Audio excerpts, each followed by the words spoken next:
Ever pondered why everything must come down and not float up into the sky? Who cracked this cosmic riddle? The answer lies in the enigma of gravity, a fundamental force that's been at the heart of many human curiosities and quandaries for centuries. We've all felt it, the unseen pull that keeps us grounded, that makes the rainfall, that anchors the moon in orbit around our planet. Yet, the question remained, what exactly is this force? Why does it exist? It was an era of scientific darkness until a brilliant mind stepped into the light. A man who dared to ask, to observe, to uncover the mysteries that the universe held tight. His name was Isaac Newton. He didn't just understand the world around him, he questioned it. He didn't just live in the world, he explored it. And in doing so, he deciphered this cosmic code. This genius, Sir Isaac Newton, uncovered the mystery of gravity. Born on Christmas Day in 1642, in the small English town of Woolsthorpe, Newton's journey was as extraordinary as his discoveries. In the heart of England, a young Isaac Newton was being shaped by the world around him. His story is one of remarkable curiosity and relentless pursuit of understanding. Newton was born prematurely and was so small and weak, he wasn't expected to survive his first night. His father had died 3 months before his birth, leaving his mother, Hannah Newton, to raise him alone. Despite these challenging circumstances, Newton's early years were filled with a burning curiosity about the natural world.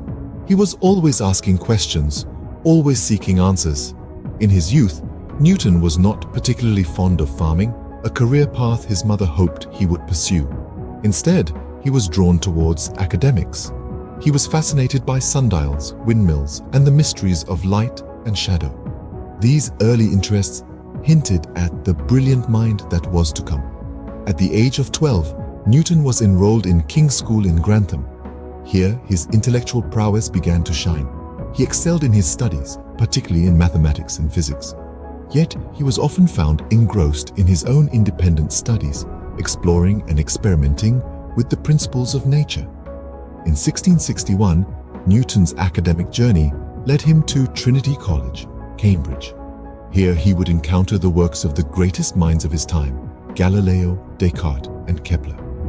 In this intellectual haven, Newton began to develop his own theories, challenging and expanding upon the ideas of his predecessors.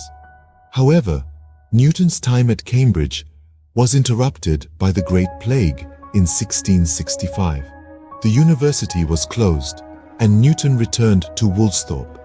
It was during this unexpected period of solitude that Newton began to formulate his revolutionary ideas.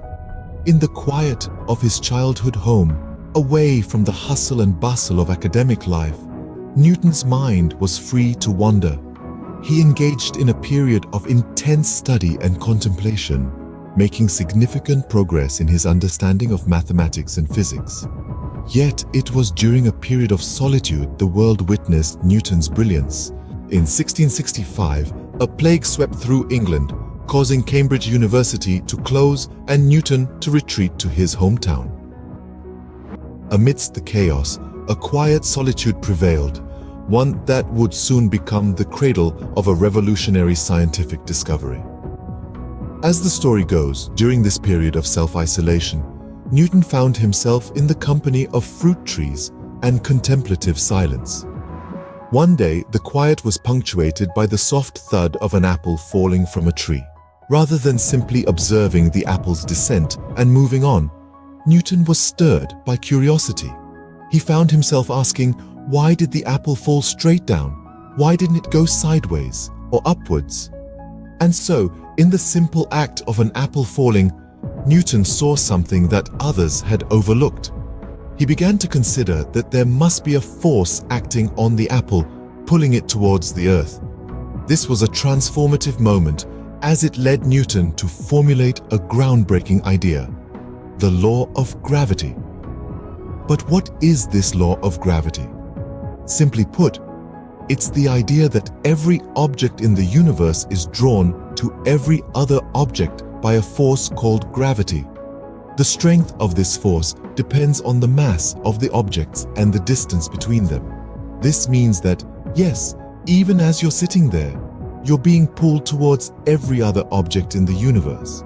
But of course, you don't feel yourself being pulled towards your coffee cup or your desk lamp. That's because their gravitational pull is extremely weak compared to the Earth's. It's the Earth's massive size that keeps us grounded, pulling us towards it, just like it pulled that apple from the tree all those centuries ago.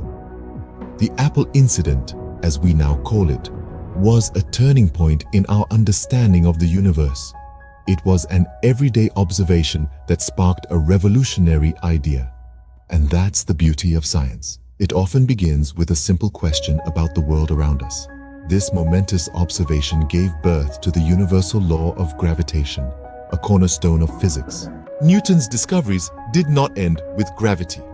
Indeed, his genius extended to numerous fields, casting long shadows that we still stand in today.